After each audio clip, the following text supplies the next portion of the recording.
In this episode of Film Stock Reviews, I'm reviewing Violent Night. Violent Night is directed by Tommy Wirkola and stars David Harbour as Santa Claus, John Leguizamo, and Beverly D'Angelo. It tells the story of Santa Claus who must save a wealthy family after they are taken hostage by mercenaries.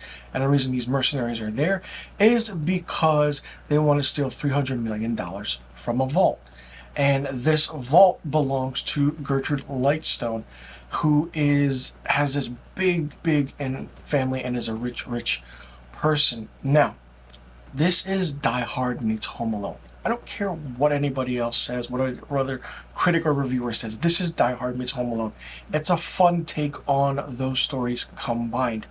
And those movies are interesting in a way in this film because they are self-aware that these movies exist in this universe.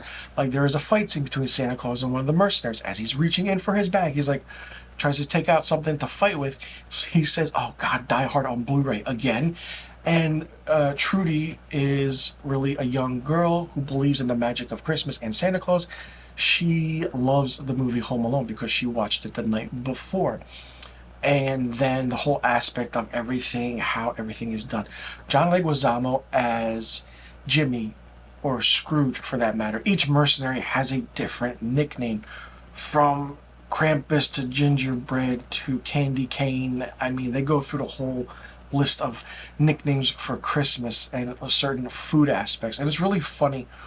From the start, David Harbour's character of Santa Claus doesn't care about the holiday season at all. He just delivers presents and that's it. It's his job. That's what he does. Now, he himself has a backstory because he was a former Viking warrior and he used to do things really bad, and somewhat he could say himself he was naughty because he used his hammer called the Skull Crusher and did certain things, and somehow he came upon the gift of becoming Santa Claus. Not really mentioned how, but it's really interesting how certain things are done. Now, the interesting thing about this film is that the reason they're doing certain things, the reason these mercenaries are there are because they want to steal $300 million. Now, the reason I say it's Die Hard meets Home Alone is because the Die Hard aspect is of the vault. They're there to steal this money and, they want to take it for themselves. John Leguizamo's character kind of doesn't remind you of Hans Gruber from the first Die Hard, but kind of reminds you of William Sadler's character of William Stewart from the second Die Hard movie. And, Beverly D'Angelo's character of Gertrude, has this kill squad, so to speak, or if she's in danger, they come and help her. Well, twist, we come to find out that this kill squad is working with John Leguizamo's character.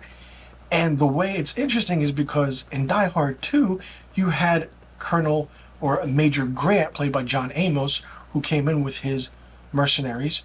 And then we found out that he was working with Colonel William Stewart to get out General Ramon Esperanza.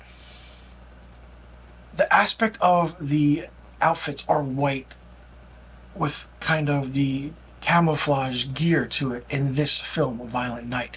In Die Hard 2, they were also wearing white. It's funny because you can see the similarities between it. The Home Alone aspect is there when Trudy tries to fend off Bjorn and another kind of, how do I say, Candy Cane, or as a mercenary who's working with Jimmy, or Scrooge for that matter.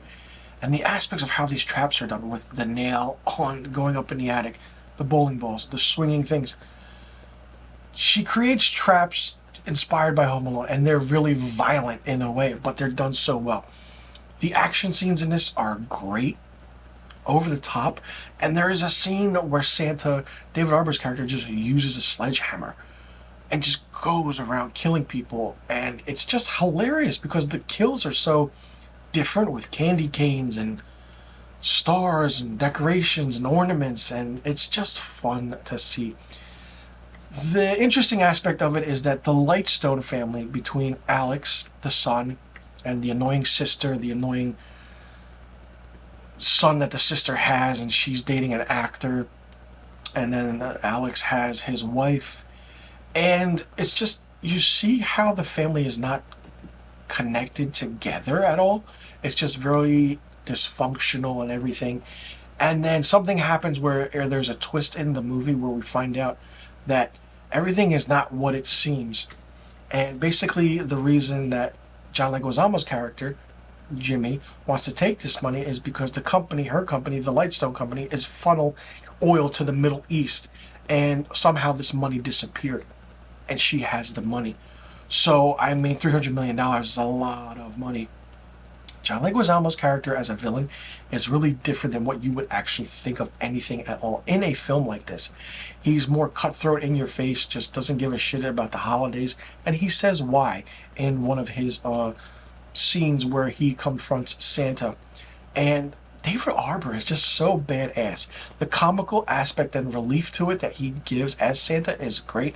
It starts off funny and it goes right on through trying to figure out certain things and how he has kind of conundrums with his reindeer. He's a drinker. He just is a drunk Santa, but it's done so well. It's like the whole aspect of you throw in Bad Santa in there as well. This is what you get. It's Bad Santa, Home Alone, and Die Hard. I did absolutely love the aspect that he had a backstory, but not only was he Santa Claus, he was a Viking warrior. How is that going to happen? Like, will we get a prequel series? Will we get a sequel? Word of mouth will make this movie gain popularity. The movie is 112 minutes long, and it came out December 2nd, 2022 in theaters. When I first saw this trailer, I was like, I have to see this. It's one of those movies where you didn't expect and you didn't know what to think. Tommy Wirkola did a phenomenal job with directing it. The action scenes are great. It's over the top, but it's fun, and it's just so something you wouldn't expect at all. And the story, while it's written by Pat Casey and Josh Miller, they did a really good job by combining Christmas classic films like Die Hard and Home Alone into it. While people want to say it's not those kind of movies, it is those movies. The aspect of the similarities is there, but it's a different twist on it, which is really, really fun. Anything that's a different twist is also really good. The certain mercenary characters were funny at times, and then there are some that believe that, you know, David Harbour's character was the real Santa, or is he the real Santa? And while John Leguizamo was like, no, it's not that. Don't get your mind twisted. I feel like those kind of characters didn't really fit the mold in the whole movie. But the aspect of there is a nutcracker scene, which is really something I didn't expect. And the whole aspect of the Lightstone family being that annoying family, it's just there, but they could have done something to like stretch it out a little more. David Harbour as Santa Claus, fantastic. Directing, fantastic. The story concept and line wise and the action, amazing. I mean, it's one of those films that you will love and you will have a great time watching. Trudy, the little girl, doing her thing and being inspired by Home Alone is phenomenal, because who doesn't want to, you know, put booby traps in their house and try and fend off burglars or mercenaries for that matter. She really, really gave the movie a different feel, because it's that kid feeling of there's still belief in there. And it actually, Santa Claus kind of does explain why people or kids don't believe in certain things anymore. He has a great, great dialogue scene with Trudy, and it really, really shows. For me, Violent Night gets 5 out of 5 stars. Let me know in the comment section below what you thought about Violent Night. Did you like it? Did you not like it? What did you think of it?